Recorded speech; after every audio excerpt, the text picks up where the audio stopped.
Lisa, and I'm Charles, and we are Rockstar Entertainment, and we're interviewing a young gentleman by the name of Robert Chevelle from the band Lit Soul. He's all the way out in Los Angeles right now, and obviously we're coming from Florida. We're a few thousand miles away from each other. How you doing, Robert? I'm good, man. Thanks for having me. Oh, it's our pleasure, very much so. How are things out there in La La Land? It's, like 70, 80 degrees. Things are opening up. Live bands are back, and, so far so good. Any gigs yet? Oh, yeah. We had a gig in February. It was a house party, kind of like the first one we did, and that was like really cool. It was off the hook. It was like an old school house party, minus the kegs, but there was a lot of other stuff there. That's cool. And then we had our CD release party at Stages, the old Malone's down in Orange County in Santa Ana. Oh, wow. And that was cool. That's a great place. I don't know if you've ever been there, but there's 2 stages. It's very professional, great sound system, so the audience can watch a band over here. It's inside, then you can turn around the other band. So we headlined that night around 10:30 and had our CD release party, and off the hook, really, really happy. We have other gigs. We're playing Vegas July 24th. We're playing Gora Hills Canyon Club up here soon with Wild Child. Yeah. I used to live in Gora Hills. Yeah, so there's the Canyon Club there. So it's really, it's a club, but it's an upscale, nice club, They do a lot of live stuff there. What's that? They do a lot of live stuff there? Yeah, well, now they are. I mean, they just kind of came back with some bands, but I played there a lot. I played with Wild Child and Which One's Pink? It's a Pink Floyd tribute band, just like Us and Them kind of a thing.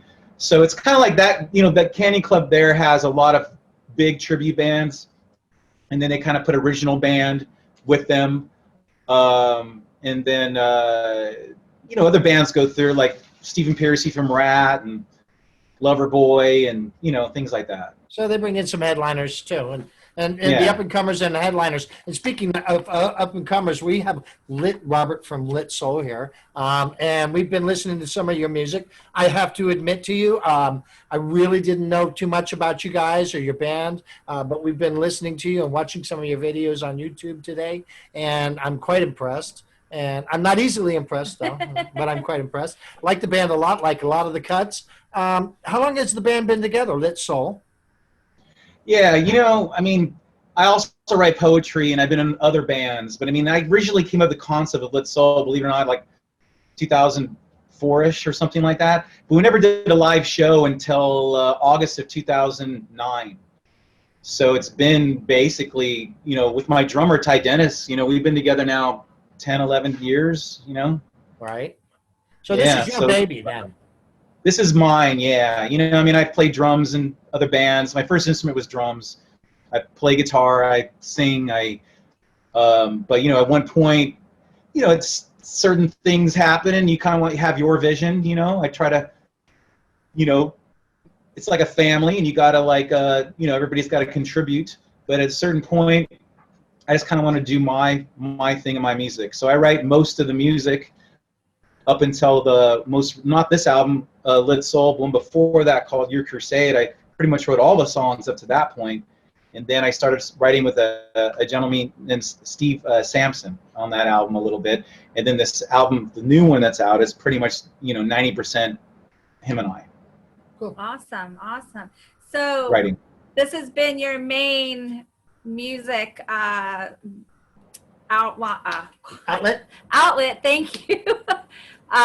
Since the 2000s. Prior to that, what did you do? Are you from LA? Well, that's a really long story.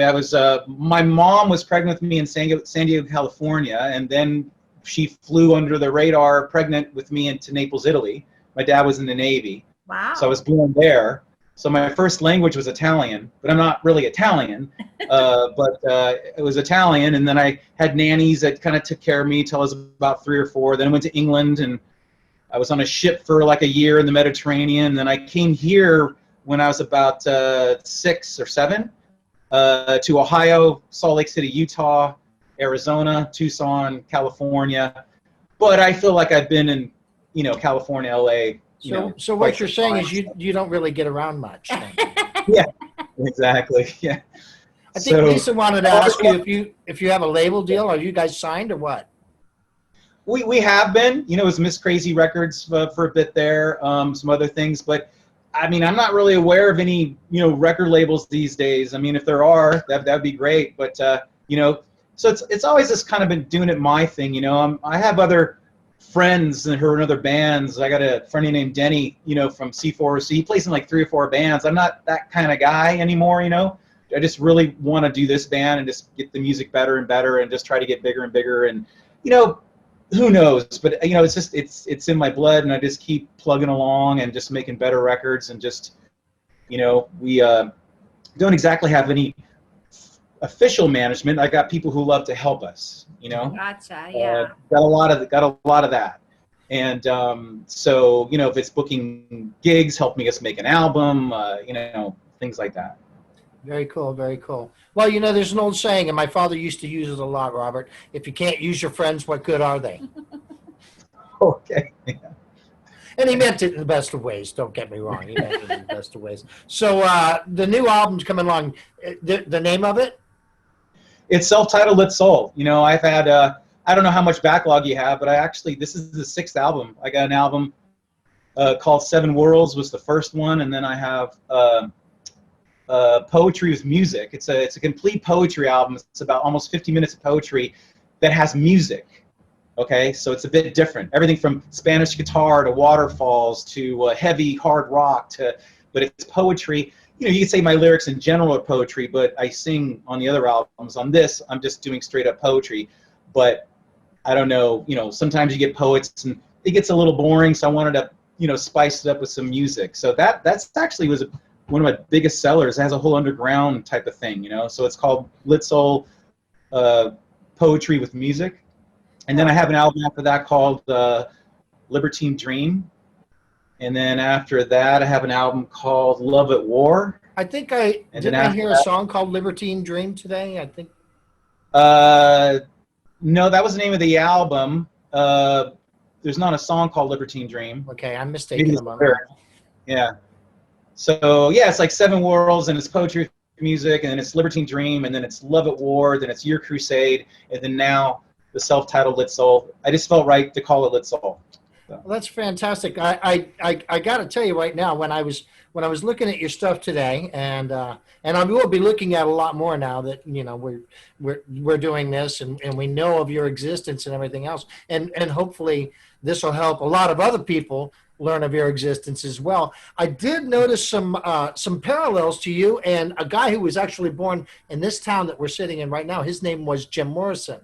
And some of your music and some of your lyrics, I said to myself, this guy reminds me a little bit of Morrison, just a little bit, I mean, if I may say so. I don't want to, rock the boat if I can help it. I appreciate it. That's great company, and that's not the first time I ever heard that. But yeah.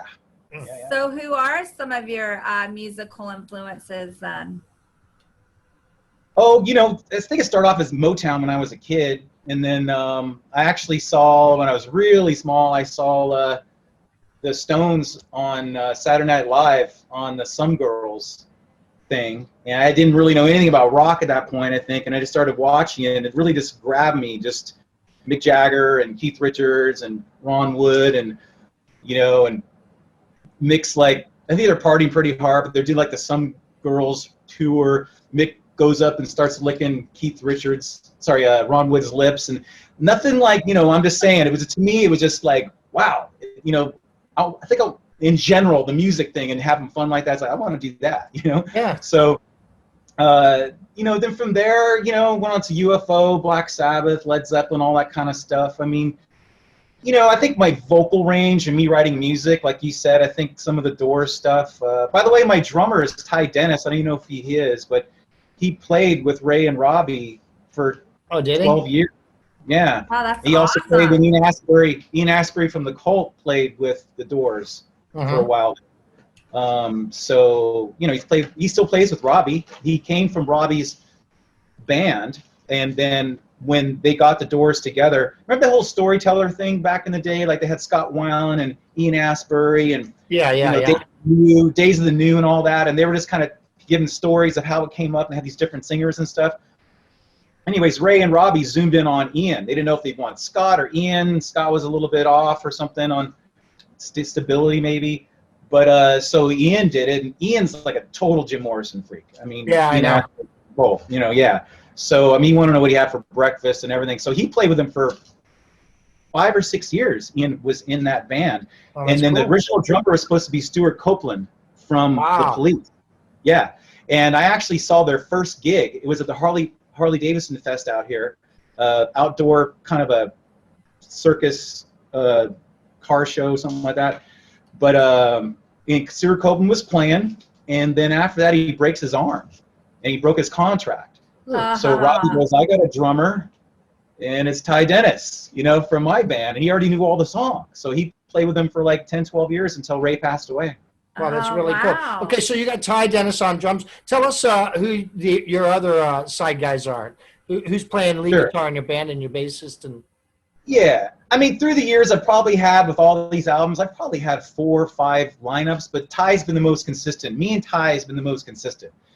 I've had some incredible musicians. I mean, like in the early days was Elliot Waldhorn playing, through a Fender combo, and his Telecaster with some, distorted pickups, and he played a little more bluesy. And then from there, I went to Joe Dagulas, who's got this flying V with a huge, Randy Rhoads white stacks, so they're quite different, And then from there, I went to Jess Jimos, who's a really incredible guitar player. All these guys are, because I sing and play rhythm and I write the music. I'm not a shredder, right? But they're shredders, No, we get it. Yeah. So then after Jess Jimos was Steve Sampson, who's the guy that I started writing. Like all these other guys, some guys don't write music. They're great guitar players, but they don't write music, right? So, but then some guys do. So then Steve Sampson, when he got into the band, he started, like I said, the previous album, we wrote one song together called "To Hold My Name." And then from there on this new album, we were like, that went pretty good. So now we did this album. So then there was Steve Sampson, and then he's supposed to be in the band. He was in the band for 4 years, but then he had something come up in West Virginia and his parents and the COVID thing, and so that really blew that up. And then there's also this Dave Eggers, he's got a back problem and some other things. But funny story, just real quick, is like, what was it, like 2 years ago or something? It was my birthday. I'm going to do a birthday gig at Petey's, and I was like, I don't want to play guitar. I just want to drink and have a good time. Let's do some covers as well. Let's do other songs. And I was just joking to Steve, and he goes, well, why don't we have Dave? And the funny thing is, Dave and Steve played in a band called The Unusual Roosters. I've never heard of them. They also played in Stonebreed. They're original guitar players for Stonebreed, if you ever heard of them. And then also Burn Cycle. So these guys are like, he was like, okay, let's have Dave come in. So he comes in for one show, totally prepared, everything. Great show. The next day I get a text from Steve, Dave wants in the band. So I had to think, and all of a sudden it took me like 2 seconds. I was like, well, that's my KK Downey and Glenn Tipton. That's my Kerry King and my Jeff Hanneman. That's my Thin Lizzy guys. I mean, they just know each other so well, So we got to do about 10 gigs in that lineup, and then all this stuff happened. So now I have Johnny Fortune, who I found in a Rat tribute band. He actually plays in a Rat tribute band, a Kiss tribute band, and a Scorpions tribute band. And I just saw him one night after this whole thing with Steve happened. I'm like, this album's almost done being recorded. This is really bad timing. And then I just went up to him after one night of a show, and I just said, hey, here's my card if you ever feel like playing original music. And he's like, yeah, man, I know your band. That's fucking Hank and all this stuff. And I didn't really think much of it. And 5 days later, I get a phone call. And he's loving it to death, because all he does is play covers. You know what I mean? So now him and I wrote 2 new songs together. So, and then on bass is, he just likes to be called Kostas, Kostas. He's from Greece. Ah, so he's wanted. These guys, they're just such great musicians, all of them. I mean, they're just, I always kick myself. Like, I'm so happy that they want to play was all my music. Now we're writing other music, and now we're writing even more new music with these guys. But sometimes I think I'm the most weakest link in the whole thing. But evidently not, you know. So No, you know, it takes a village, and it's the same thing in a band. Is it a marriage? Yeah, it's a marriage between a bunch of different people, and it's tough. But when it works, man, it's just magic, isn't it? Yeah, the magic's flowing. absolutely, it makes me just totally happy. And when it doesn't work, you know it doesn't work, and you got to switch gears. But I'm blessed that 90% of it has just been incredible, you know. With certain We've all players. been there. We're both actual lead vocalists. I mean, I started singing lead vocals back in the Stone Ages, and He opened up for Fred Flintstone. that's right. Man. Barney was in the audience, you know. But yeah, Oh, so was Queen of the Stone Age on yet? Just kidding. Queens of the Stone Age. I did see Queen in concert when I was a kid. Yeah, lucky With him, Freddie. with Freddie. Yeah, that was good. Good stuff. Gosh, that sucks. All right, so the little rock star here, she's interjecting. Our daughter Dallas, she's a professional musician as well, and we took her to see Queen with Lambert a couple years ago, and it was a phenomenal. It was show. amazing. It was amazing. But anyway, what was I getting at here? Oh, I wanted to ask you another question. I'm sorry. Yeah. What? No, me. All you guys are musicians in the family. That's awesome. Yeah. Oh yeah, that's- Yeah, I you can- play with Queen as well. Paul Rogers played with Queen too. Oh yeah. I saw that on video, and I thought it was pretty good. I mean, you know, from like Free and Bad Company, and he's got that range. His voice is incredible, but you don't think of Freddie Mercury, you know, no, you don't. at all. But when he did it, he actually got his registered, like not all the way up there, but No. you know, But he got pulled up it there. off. It was really cool. He knew You did the a song. tasteful job of it, Oh, right? Yeah. So I got to ask you a question. I want to ask you this song, When I Die. Okay? You got, who's playing flute? His name is Juan Cardenas.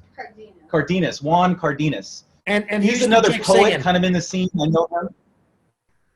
The chick is called, her name is Jewel Steele. She plays in a family band called Stereo Love. It's a three-piece. The dad plays drums, she sings, play guitar, and her sister plays bass. Awesome. So we've played together a lot. So yeah. That reminded me a little bit of what Richie Blackmore's doing these days. Yeah. You know what I'm Or saying? kind of reminded me of Van Wilson from Florida, or like Grace Slick from Jefferson Airplane. Well, that too. That's what we had in mind. Yeah, you're right. You got the whole hippie thing going on there. But that's awesome. That's great. That's cool. So I hate to bring up the C word, but I'm going to do that. How did you handle not being able to go out and gig and do the whole band thing during COVID? What did you do? Did you use it to inspire you to write new stuff? Well, What did you do? Yeah, I don't know how much you guys know about me, but I got like this on my arm. It's called We the People. You know what I mean?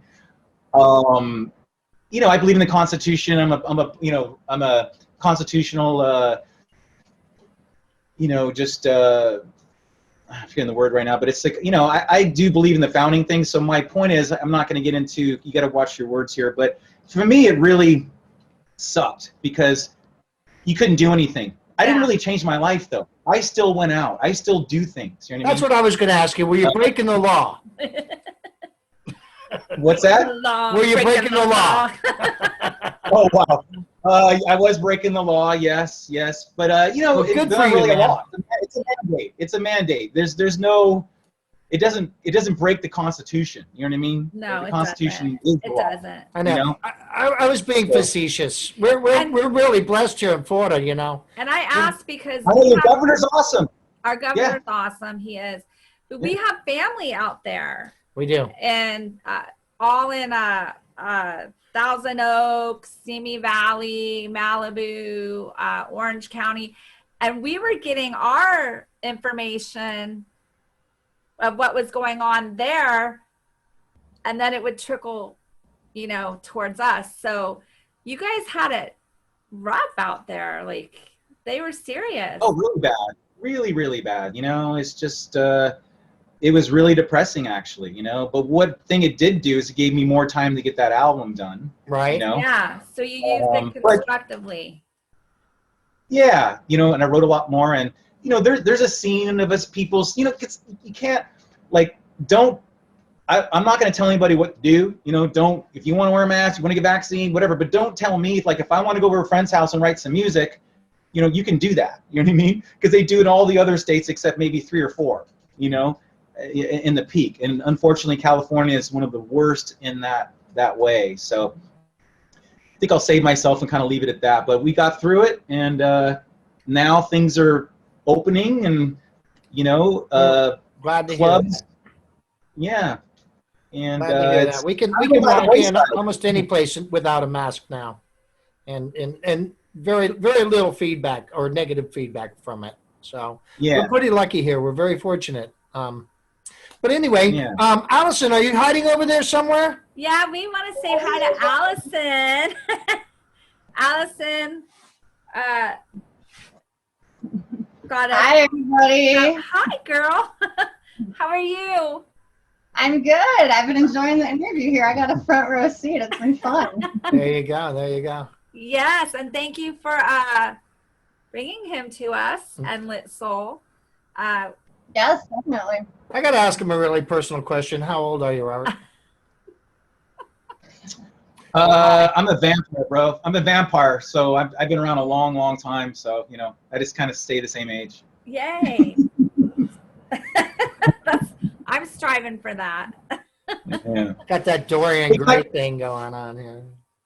Can I plug one thing? Our YouTube page, if you guys check out, I know you just started looking, but on my YouTube page, it's Lit Soul 1. Okay, L-I-T-S. one, the numeral or the word? Lit Soul, like the band. Like the band, L-I-T-S-O-U-L, all together. Right. And then the number 1. The number Number 1. Yeah. one, yeah. The number 1. Yeah, yeah. I went And then on the YouTube and saw some of your I mean, you stuff. can Google it, YouTube it. There's a ton of stuff out there, but specifically, if you go to the YouTube page, there's 2 playlists. One is the official videos, like some of them are pretty, you know, high quality. It's on a playlist. There's 13 official videos, and then there's another playlist with just a boatload of live stuff through the years. So that's probably where you get the source of it if you want to check that out later. Well, Really like I said, we just got started on this, so we will be checking this out, and we hope that everybody who's watching this will be checking this out as well. And you're also on Facebook? Facebook, yeah, Reverb Nation. We're on iTunes, Spotify. Give us some of those handles, man. Well, they're all on your website, right? Yeah, on litsoul.com, it's all there on the bottom. Yeah. Links Fantastic. to everything. Yeah. Yeah. Fantastic, even That better. was the best- awesome. So, if I mentioned, I was telling her earlier, the best thing on music these days, I just found out a couple weeks ago, is iTunes Music. In my opinion, for $9.99 a month, because it used to be $9.99 to download an album or a single or do all these different things. It add up and add up and add up, right? Then you had this library, and then one time I was just going through it, and it kind of showed me something, like the new Gojira album or something like that. Download, okay, download, done. It didn't charge me. So basically, I think they just changed their policy. It's $9.99 a month, and everything's there, including 4 of my albums are on iTunes. So it's pretty cool. Wow, Oh, that's awesome. really cool. That's awesome, cool. awesome. Yeah. So Allison's here with us, and she's from Metal Babe Mayhem. We love her. And we've been talking a little bit about COVID and what's gone on, and I know it's been rough on you too. So I'm glad to see you're back out and about. And You know, kind of like Rob, I never stopped either. I just had to change. yeah, So you had to change festivals hats. I set up in my living room. So, you know, I just kind of had to adjust and still make things happen as much as I could, you know, with what was going on. yeah, we did that. We did that for like 3 months, 3.5 months. We had Zoom parties, you know, and then we go out and steal people's toilet paper and shit like that. But, you know, after 3.5 months, we kind of say, you know, the hell with this. This is BS. You can't stop living. You can't. Yes, you can't exactly. sit in a corner and cower. Yeah, yeah. Yeah. So Absolutely. Where did we meet? Where did we first meet Allison? you, Through Allison, ironically. I well, was so telling you were at 80s in the park. Exactly, yeah. Yeah. And Allison Kazaya was speaking with her a lot, and then you guys connected, and then she's like, oh yeah, she was really cool, and so we connected through her again. So that's really awesome. We had a lot of fun at those. Yeah, exactly. And you did those amazing photos for me too. Yeah, With when I was blonde. I know. It's so different having the dark hair compared to those blonde photos. We need some new photos now with your dark hair. I would love to. I would love to. You've got new stuff coming out, right? If I remember correctly, new merchandise. I do. You know, I'm really into health and fitness. You know, I've always been my whole life, but you know, another kind of change I've done this last year, you know, with the current situation is I decided to get certified as a personal trainer and nutritionalist. Awesome. So I actually just got certified. So as part of that, I'm creating a new fitness line. So now I'm putting out tights and sports bras and, you know, all the kind of the fitness related clothes. I think Lit Soul has sports bras for sale too, don't you? You know, we should. We have tons of merch. We got the most outstanding merch. There's tons of different items. I think we need to add that though, for sure. Yeah. We have, because a good friend of ours who lives here in town, Kenny Rhino Earl, used to play drums for Manowar, and they have the little G strings that say Manowar on them. Do some G strings, you guys. Both of you. So yeah, you should. I'll get them. You should. I mean, why not, right? I mean, and whatever people will buy. You don't sell albums anymore. I mean, if you're lucky, you sell a few. Nobody sells albums anymore. Even the biggest of rock stars hardly make any money from selling albums anymore. What do? They tour and they sell merch, and that's the industry nowadays. It's unfortunate, but it is what it is. Until some new alternative comes along, that's what we're all stuck with, and it's not a bad thing, but I do miss those days walking into a record store and flipping through the vinyl and the new vinyl. Yeah, being excited to get it. Yeah. I still do that. I could flip around the camera right now and show you guys 3,000 CDs on the opposite side right now. I never stopped. And records. Cool. And records too. That's awesome. I wish everybody was like that, but you know, everybody wants it and now. then we have the Lit Soul and hard copy too on the website. It's 1111. I picked that special Angels number. Well, I was going to ask this young man over here who swears up and down he's a vampire, but I'll bet you I'm at least 10 years older than you. What it would take to get a signed copy of the latest one when it's out, and of course we'll pay for it and postage and everything else. But before we go today, I want to get that information from you. Just message me your address and we'll make it happen. So we can put it with like that stuff too. It's like hopefully someday it'll be, you know, people will go, oh my God, look, this is signed by Robert Chevelle. Holy shit, you know. We'll put together a little care package for you guys. Seriously. So. That would be That awesome. would Cool stuff, totally. We And now that I'm appreciate done begging. No, we're having fun. This is fun. Now that we've finally gotten through most of the technical Difficulties. hurdles that we went through initially, last year we did this a few times with some bands, but I don't remember it being that difficult. You know? It was not. But of course we were at home during COVID and not having, life and everything else going on around us. So we were able to just hone in and focus on that stuff. But I was so excited that Alison reached out to us to do this type of stuff. We're all about supporting live music, rock and roll specifically. Any type of music, Kelly. Any type of music. And promoting anybody that promotes music, which is what Alison, you do as well. Where can people find you? You have a website too, correct? Yeah, I am promoting two main websites. You can go to metalbabemayhem.com and you can find everything there, including my blog site and my playlist, as well as all my merch. And then I also have an Etsy store. So if you go to etsy.com/shop/metalbabemayhem, you can find all of my designs. And what's great about Etsy is they go from extra small to 3X, tons of colors, variety options. So sky's the limit. And on top of it, if you see something that you want and it's not there, like I actually had someone email me today wanting a men's tank top. You know, he saw me wearing the tank. He's like, can I get that in a men's version? I'm like, give me a few minutes, you know. So if you have a special request, just message me and we can make that happen too. You can do the same thing, right, buddy? I do it for him. So anything that you want him to do, you know, is going to come to me anyway. There's Etsy thing, and there's tons of merch. I've noticed, Rob, you have a penchant for playing Les Pauls. Yes, I do. Did you say Les Pauls?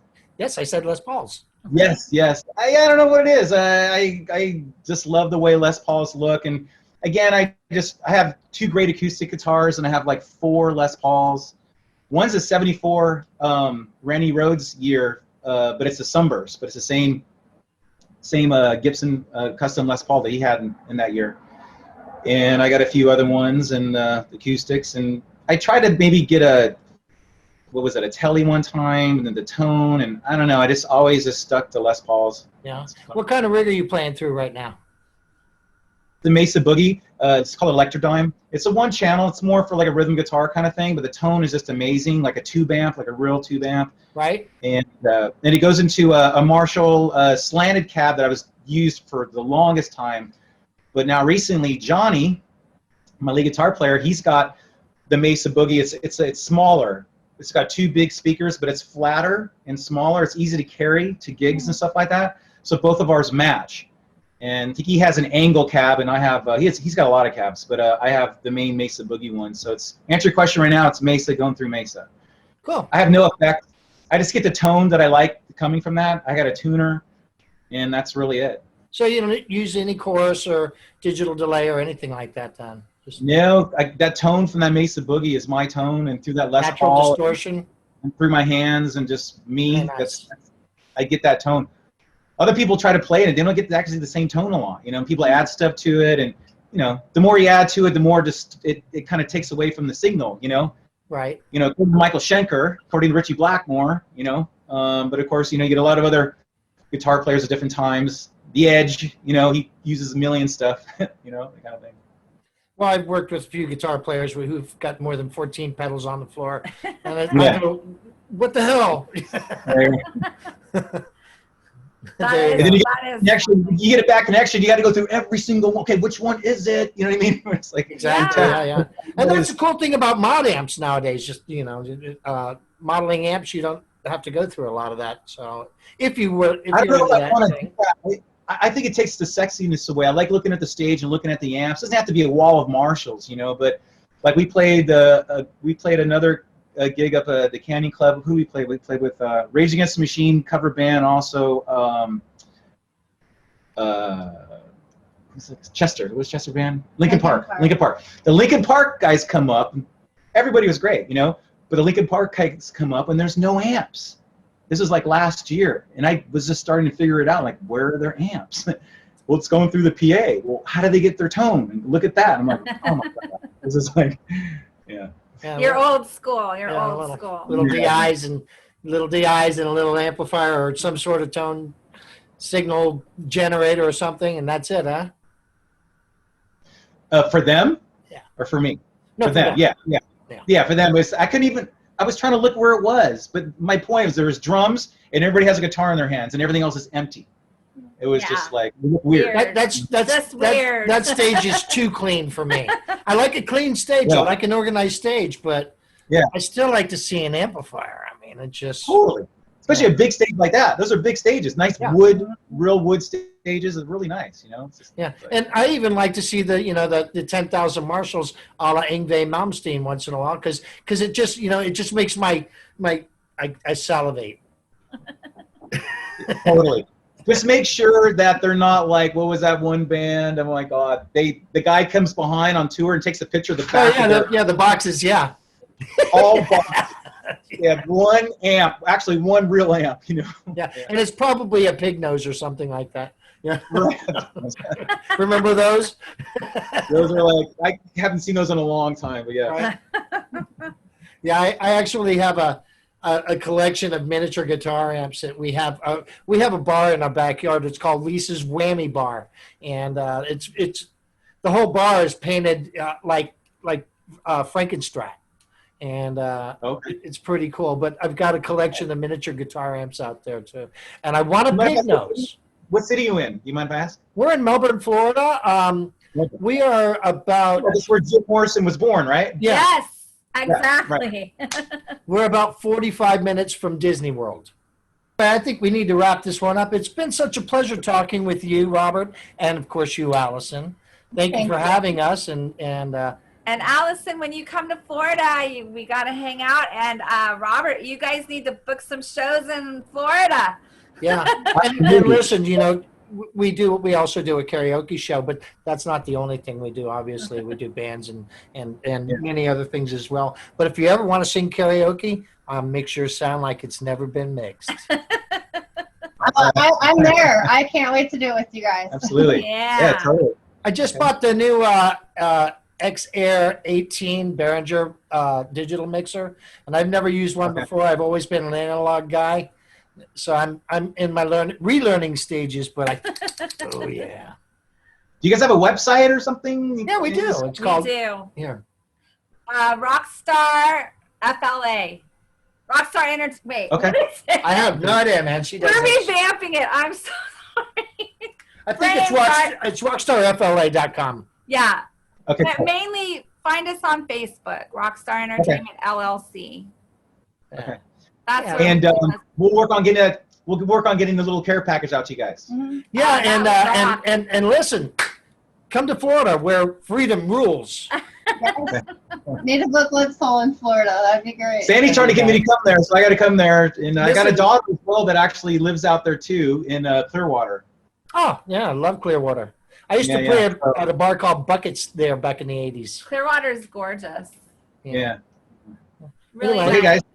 Once again, thank you guys. We're going to sign off now. Thank you guys so much. It was a pleasure meeting you, Robert. Rock on, yes, and Allison. Thank you. Love you, girl. Cool. Ciao. All right. Okay. Yes.